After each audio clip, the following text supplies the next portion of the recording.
সম্পূৰ্ণ স্পষ্ট হৈ গ'ল আৰু আপোনালোকে ইয়াত কি লিখিছে সত্যৰঞ্জন বৰাৰ কিতাপ পঢ়ি ইছলাম ধৰ্ম ত্যাগ কৰিছে ইয়াত লিখিছে 8 বছৰ আগত আপোনালোকে প্ৰফাইলটো চালে আপোনালোকে এই আইব আলী শৰ্মাৰ প্ৰফাইলটো দেখালে কিন্তু এইটো আপোনালোকৰ চকুত পৰা নাই নেকি ইয়াত কৈছে 8 বছৰ আগত ধৰ্ম মানে কি ইছলাম ধৰ্ম ত্যাগ কৰিছে এইটো আপোনালোকৰ চকুত পৰা নাই নেকি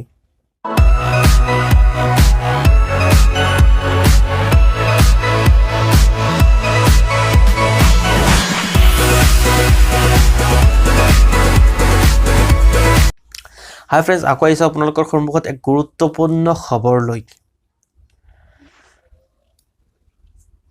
ভিডিঅ'টো শেষলৈকে চাব স্কিপ নকৰাকৈ লাইক কৰিলে কৰিব আপোনালোকৰ মৰ্জি কিন্তু শ্বেয়াৰ কৰিবই আৰু এটা চাওক সত্যৰঞ্জন বৰাই কৈছিল যে সত্য কেতিয়াও লুকাই নাথাকে কথাটো সত্য আৰু এটা কথা কৈছিল যে মোৰ বাবে বিভিন্ন থানাত গোচৰ দিছে মানে কেছ দিছে গ্ৰেফতাৰ কৰিব লাগে কিন্তু সত্যৰঞ্জন বৰাই কৈছিল মুকটো গ্ৰেফতাৰ কৰিব পাৰিব কিন্তু সত্য কেতিয়াও গ্ৰেফতাৰ কৰিব নোৱাৰে সো আমি আজ আপোনালোকৰ সন্মুখত এয়া চাওক কম্পিউটাৰৰ পৰা ওলাই আনিছোঁ কেইটামান স্ক্ৰীনশ্বট আজি মই প্ৰমাণ কৰিম নিউজ চেনেল সত্য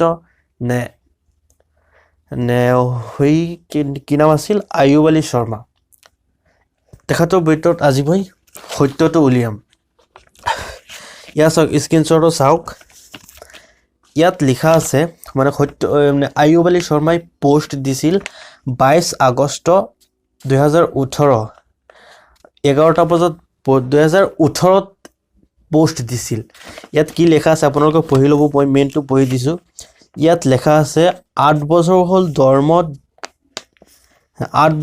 ধৰ্ম নামানো 8 বছৰ হ'ল ধৰ্ম নামানো কিন্তু মানুহে জানে 4 বছৰ ইয়াত কথাটো কি কৈছে 8 বছৰ হৈছে আমি ধৰ্ম নামানো আৰু মানুহে জানে যে 4 বছৰ হৈছে 4 বছৰ ধৰি ইছলাম ত্যাগ কৰিছে আৰু এটা স্ক্ৰীনশ্বটত কৈছে মানে কমেণ্টত কৈছে আইব আলী শৰ্মা যেতিয়া পোষ্ট দিছিল এজনে সুধিছিল তুমি কি হিন্দু হৈ গলা নেকি এই আইব আলী কৈছিল নাই মই এজন নাস্তিক একো ধৰ্ম নামানো আৰু এতিয়া চাওক এটোতো কনফাৰ্ম হৈ গ'ল যে 8 বছৰ আগতে ইছলাম ত্যাগ কৰিছে 2018ত লিখা 8 বছৰ আগতে ইছলাম ত্যাগ কৰিছে এতিয়া আছে 2019 খতম হ'ব তো আৰু কৈছে ইয়াত 4 বছৰ হৈছে মানুহে জানে তো কিমান বছৰ হৈছে 8 বছৰ আৰু ইয়াত নৱেম্বৰ 1 বছৰ 9 বছৰ হৈছে ইছলাম ত্যাগ কৰিছে আৰু ইয়াত চাওক নিউজ চেনেলে 4 ডিচেম্বৰ 2019ত ইয়াত লিখিছে সত্যৰঞ্জনৰ কিতাপ পঢ়ি ইছলাম ধৰ্ম এৰিলে এজন যুৱকে কি ললে এই সিদ্ধান্ত ধৰ্ম এৰা যুৱকজন টাইম এডত ইয়াত স্পষ্টকৈ লিখা আছে সত্যৰঞ্জন বৰাৰ কিতাপ পঢ়ি ইছলাম ধৰ্ম ত্যাগ এতিয়া চাওক টাইম এডে কৈছে সত্যৰঞ্জন বৰাৰ কিতাপ পঢ়ি যুৱকজনে ইছলাম ত্যাগ কৰিছে সত্যৰঞ্জনে কি কিতাপ কি 8 বছৰ 9 বছৰ আগতে লিখিছিল নেকি আপোনালোকে এটা চিন্তা কৰক ইয়াত যে লিখিছে ইয়াত আছে আইব আলী শৰ্মাৰ আছে 8 বছৰ হৈছে মই ইছলাম ত্যাগ কৰিছোঁ আৰু ইয়াত টাইম এডে কৈছে টাইম এডে 9 বছৰ পিছত কৈছে যে সত্যৰঞ্জন বৰাৰ কিতাপ পঢ়ি ইছলাম ত্যাগ কৰিছে সত্যৰঞ্জনে কিতাপ 8 বছৰ আগত কিতাপ লিখিছিল নেকি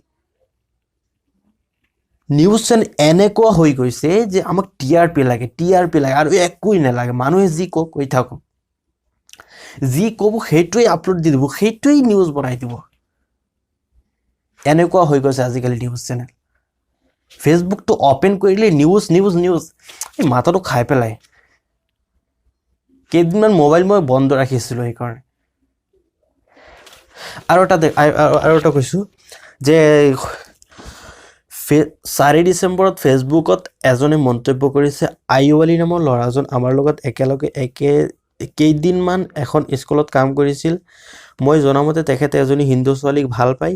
সেই ছোৱালীজনীক বিয়া কৰাৰ কাৰণে তেখেতে হিন্দুলৈ কনভাৰ্ট হ'ব বুলি আমাৰ স্কুলৰ সকলোৱে জানে। মানে কৈছিল যে আয়ুব আলী শৰ্মাই মানে এই ল'ৰাজনৰ লগত একেলগত কাম কৰিছিল আৰু এজন হিন্দুৰ ছোৱালীক আয়ুব আলী শৰ্মা ভাল পাইছিল। তেতিয়া মানে ছোৱালীক বিয়া কৰাৰ কাৰণে হিন্দুলৈ কনভাৰ্ট হ'ব বুলি তেখেতৰ স্কুলৰ সকলোৱে জানিছিল। এতিয়া চাওক আয়ুব আলী শৰ্মাই কি কৈছে যে ইছলাম এনেকুৱা বিভিন্ন ধৰণৰ মন্তব্য দিছে আৰু সত্যৰঞ্জন বৰাই যিকেইটা মানে মন্তব্য দিছে তেখেতে গ্ৰহণ কৰি মানে তেখেতে মানি পেলাই ইছলাম ধৰ্ম মানে কি ত্যাগ কৰিছে। এইটো মানে টাইমেটত প্ৰকাশ কৰিছে। আৰু ইয়াত যে কৈছে হিন্দু ছোৱালীক ভাল পাইছিল, এই ল'ৰাজন কি মিছা কথা ক'ব নেকি? বা তেখেতৰ নিজৰ বুলি কৈছে আৰু প্ৰফাইলত ল'ৰাজনৰ প্ৰফাইলো আমি দি দিম, আপোনালোকে গৈ চাব পাৰিব। তো এতিয়া চাওক,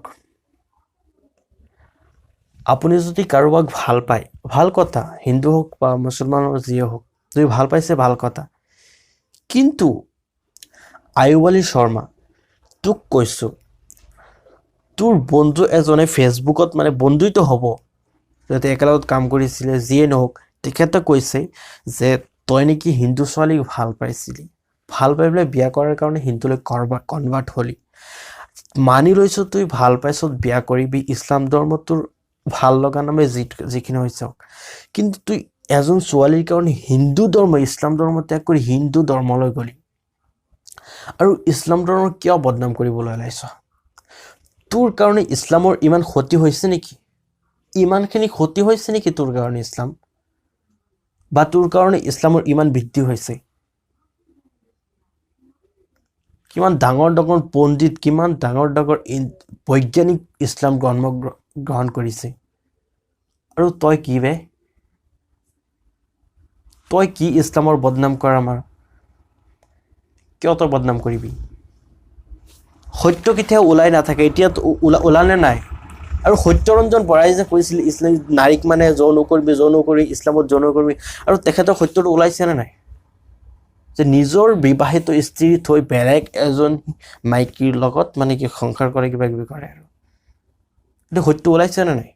সত্যৰঞ্জন নিজেই কৈছে, নিজৰ মুখেৰে কৈছে সত্য কেতিয়াও লুকাই নাথাকে। এইটো উলিয়াবই। কাৰণ মই যদি এটা কিবা এটা কৰোঁ, মই যদি মিডিয়াৰ আগত বা কাৰোবাৰ আগত এইটো কথা কওঁ, মোৰ গাঁৱত কি মানুহ নাই নেকি, বা মোৰ ফ্ৰেণ্ডছ নাই নেকি, তেখেতে সত্যটো উলিয়াবনে নাই? কথা ক'লে ভালকৈ কবি। আৰু মই মিডিয়াক এটা কথা ক'ব বিচাৰোঁ, নিউজ চেনেলক এটা কথা ক'ব বিচাৰোঁ, আপোনালোকে যেতিয়া নিউজটো চাব, কোনোবাই এটা নিউজ দিছে, সেইটো আপোনালোকে শুদ্ধ নে ভুল, ফেক নিউজ নে ৰিয়েলি, সেইটো চাই পেলাই সেইটো তদন্ত কৰি পেলাই আপোনালোকে আপলোড দিব। নহ'লে কিয় মানুহৰ মাজত ইমান বিভ্ৰান্ত সৃষ্টি কৰিব চেষ্টা কৰিছে আপোনালোকে? আৰু কমেণ্ট বক্সত চাইছে নেকি মানুহে কেনেকুৱা বিতৰ্ক কৰে? খালি আপোনালোকৰ TRP হ'লেই হ'ল নেকি?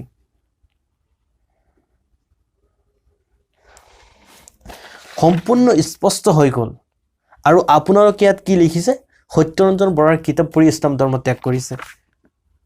ইয়াত লিখিছে 8 বছৰ আগত। আপোনালোকে প্ৰফাইলটো চালে, আপোনালোকে এই আয়ুব আলী শৰ্মাৰ প্ৰফাইলটো দেখালে, কিন্তু এইটো আপোনালোকৰ চকুত পৰা নাই নেকি? ইয়াত কৈছে 8 বছৰ আগত মানে কি ইছলাম ধৰ্ম ত্যাগ কৰিছে। এইটো আপোনালোকৰ চকুত পৰা নাই নেকি? আৰু সেইটো পৰিছে, ভিডিঅ'বিলাক দেখাইছে যে কি মন্তব্য কৰিছে, সেইটো অলপ কাটি ভিডিঅ' যে আপলোড, সেইবিলাক আপোনালোকে দেখাব পাৰে। এইবিলাক আপোনালোকে চোৱা নাই নেকি? আৰু ইয়াত লিখিছে সত্যৰঞ্জনৰ কিতাপ পঢ়ি পেলাই ল'ৰাজনে এই যে আয়ুব আলী শৰ্মাই ইছলাম ত্যাগ কৰিছে। যিয়ে পাব তাকেই আপোনাৰ নিউজ বনাই দিব, ব্ৰেকিং নিউজ বনাই দিব। TRP হ'লেই হ'ল ন, আৰু একো দেখিব নালাগে। এইটো নিউজটো ফেক নে ৰিয়েলি, সেইটো দেখাৰ কোনো অৰ্থই নাই।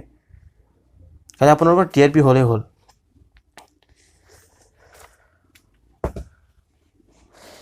আৰু ইছলামক ইমান কমজোৰি বুলি নাভাবিবা, বুজিছা? ইছলামক কমজোৰি বুলি নাভাবিবা।